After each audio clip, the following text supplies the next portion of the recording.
Congratulations on completing week 2 of consumer demand. In this past week, we looked at demand. And remember, demand is a relationship and not a quantity. Often when we talk about demand, we talk about it as if it's just the quantity component, but it's important that for demand, it's really the price and the quantity, and those two things together make up the demand curve. And as we think about the demand curve, in the first week we looked at the consumer demand model, and that was just a single individual. It looked at the choices that an individual made given prices and income. But the demand curve, on the other hand, is for the market as a whole, and it's the sum of all of the consumers across the market. Remember, if we look at the consumer choice model, we had a budget constraint, and that came from the prices and the income available to the individual. And we had the indifference curve, and that was all of the combinations of the two goods that left the consumer equally well off. Right? The consumer was indifferent. And the point of tangency between those represented the highest level of utility that a consumer could get to, given the available funds and prices.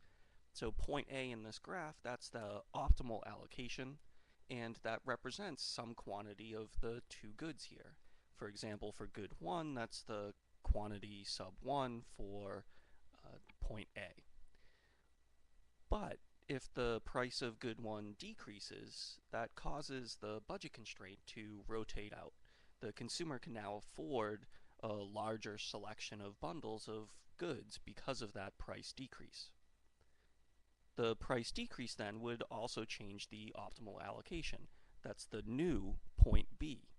And you can see on the horizontal axis that the optimal quantity of good 1 changes from that quantity A to quantity B. Well, this translates into a demand curve. The demand curve shows at a given price how much would a consumer be willing and able to buy.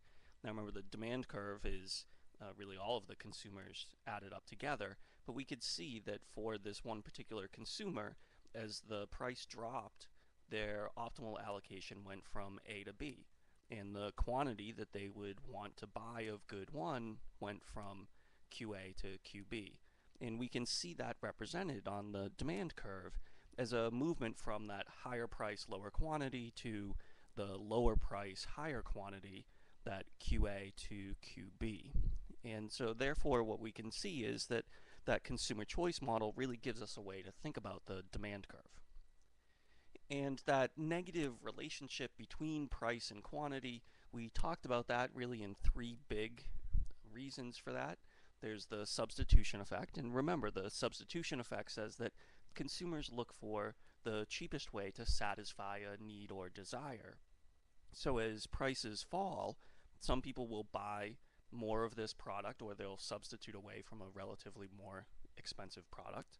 And the opposite is true. As prices rise, some people will stop buying this product and go buy a different product. Then there's the income effect, and that is one of the most misunderstood effects that we have, and it's really comes from the fact that it's named for the real income, which is the purchasing power that you have. So as prices rise, I can afford to buy fewer goods and services. I feel poorer. Well, what does that mean? That means I can afford to buy less goods. And the opposite, again, is also true. As prices fall, I feel richer. You'll notice in both of those cases, the consumer's income has actually remained constant. It's the changing prices that cause me to feel richer or feel poorer. And then lastly, we talked about diminishing marginal utility. This is the idea that as a consumer consumes more of a product, the additional utility that they receive gets smaller and smaller. And in order then to be convinced to buy higher quantities, consumers often need to face a smaller price for that. And then at the end of the week, we looked at the determinants of demand. These are all the non-price things that would impact a consumer's desire to buy a product. And we looked at a whole bunch of those, things like preferences and income.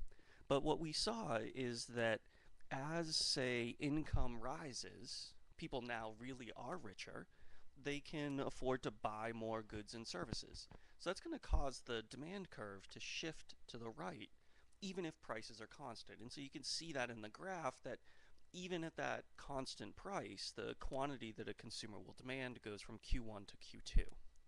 The opposite of, and that is also true that as income falls, the demand curve will shift left.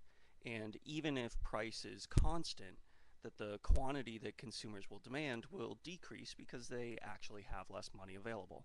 And we could see that that's going from quantity 1 to quantity 2. Next week, we'll take a look at this concept of elasticity. And elasticity builds upon what we've done here, and it really helps us to understand how big are these changes that result from, say, a change in a determinant or a change in price.